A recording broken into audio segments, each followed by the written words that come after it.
চশমা museum, a house of world class, জলট্যাক মোড়, বহরমপুর মডার্ন হোটেলের সামনে। বাংলায় ভোটের নামে ছ্যাবলামি চলছে, আর দিদির ছ্যাবলামি আমরা সবাই জানি। এখন বিজেপিও ছ্যাবলামি শুরু করে দিয়েছে। মানুষের ভালো মন্দ নিয়ে কোনো আলোচনা নেই, কারো কোনো চিন্তা নাই। সাংবাদিক বৈঠক থেকে এমনটাই বললেন অধীর রঞ্জন চৌধুরী। ছ্যাবলামি চলছে আর কি, বাংলায় ভোটের নামে ছ্যাবলামি চলছে। দিদির ছ্যাবলামি আমরা সবাই জানি, এখন বিজেপিও ছ্যাবলামি শুরু করেছে। এই দেখুক, বাংলায় মানুষের ভালো মন্দ নিয়ে কোনো আলোচনা নাই, কি হবে না হবে বাংলা তা নিয়ে কোনো চিন্তা নাই। আরো কি করে ওরা জানেন? তৃণমূল পার্টি যাতে আমরা কোনো সভা করতে না পারি, তার জন্য এই যে অ্যাপ, সুবিধা অ্যাপ, তাতে এমন করে ম্যানিপুলেট করে। আর লোকাল যাদের অফিসাররা এখনো যেগুলো তৃণমূলের লোক আছে, যেমন এসডিওরা, তারা এমনভাবে তাদের সমর্থন করে যে কংগ্রেস মনে করলেও কোনো সভা করতে পারছে না। এটা অনেকে জানেন না আপনারা। আমি নিজে কাঁদিতে সভা করতে পারিনি, কারণ যেখানে যেখানে সভা করব তারা নিজের নামে, নির্দলের নামে, এসইউসির নামে সব একটা করে বুকিং করে রেখে দিচ্ছে। অথচ এসইউসি তাদের নয়, নির্দল তাদের নয়। সেখানটায় কি হবে? ইলেকশন কমিশনের পক্ষ থেকে দায়িত্বে আছে এসডিও সাহেবরা, বিশেষ করে তাদের তারা ভূমিকা হওয়া উচিত। সেখানে তারা যে ভূমিকা পালন করতে ব্যর্থ হয়। বড় অদ্ভুত চালাকি হচ্ছে এখানটায়। মনে করুন আজকে আমি কলকাতা যাব, সোমেনদার ছেলে রোহন মিত্র সে আমাকে ডেকেছে। সে বলছে যে দাদা যদি পারমিশন ম্যানেজ করতে পারি তাহলেই আপনি আসবেন, নাহলে কি করব। সব জায়গায় একই কায়দা করছে, মানে যাতে বিরোধীরা প্রচার করতে না পারে তার জন্য অ্যাপ ম্যানিপুলেট করে, সময় ম্যানিপুলেট করে টিএমসি পার্টি সবকে জ্যাম করে দিচ্ছে, যাতে সেখানে কোনো কেউ জায়গা না পায়।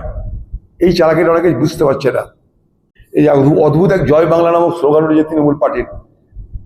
যখন বাংলাদেশ স্বাধীন হয়েছিল তখন একটা রোগ হয়েছিল চোখে, চোখ লাল হয়ে যেত, চোখ দিয়ে জল বার হতো, চোখে দেখা যেত না। সেই রোগটার নাম হয়েছিল জয় বাংলা। সেটা প্রচণ্ড ছোঁয়াচে রোগ। তো তৃণমূলের এই জয় বাংলার নামের পিছনে একটা সুন্দর নিশ্চয়ই কারণ আছে। তাদের যে অত্যাচার, তাদের যে দুর্নীতি, তাদের যে চুরি বাটপাড়ি, এগুলো ছোঁয়াচে রোগের মতন সকলের কাছে পৌঁছে যায়। সবাই যাতে উদ্বুদ্ধ হয় চুরি বাটপাড়ি চেঁচামি করার জন্য, তার জন্য দিদির দলের পক্ষ থেকে জয় বাংলা স্লোগান দেওয়া হয়েছে। সব জায়গায় হওয়া উচিত, এটা ডায়মন্ড হারবার কেন, সব হারবারেই হওয়া উচিত। আমরা তো চাই সেটা বন্ধ, কোথায় বন্ধ হচ্ছে? নির্বাচন কমিশনের উপরে যে আশা ভরসা করছি আমরা, নির্বাচন কমিশনের সাথে বাস্তবায়িত করতে ব্যর্থ হচ্ছে। হয়তো ভোটের দিনটা বুথের মধ্যে কোনো গন্ডগোল হচ্ছে না, কিন্তু তার আগে পরে কোনো থামাথামি কোনো লক্ষণ দেখছি না আমরা পশ্চিমবঙ্গে। আমাদের ভোটার একটা আসানসোলে দেবেদীপ খুন হয়ে গেল, ভোটের পর সে খুন হয়ে গেল। একটা সোসাইটিতে সে ছিল, একটা সোসাইটির মেম্বার। আমি কালকে তার বাড়ি যাব, খুন হয়ে গেল ছেলেটা। তার জন্য রাহুল গান্ধী পর্যন্ত এক্স স্যান্ডেলে নিন্দা করেছে। এটাই বাংলা।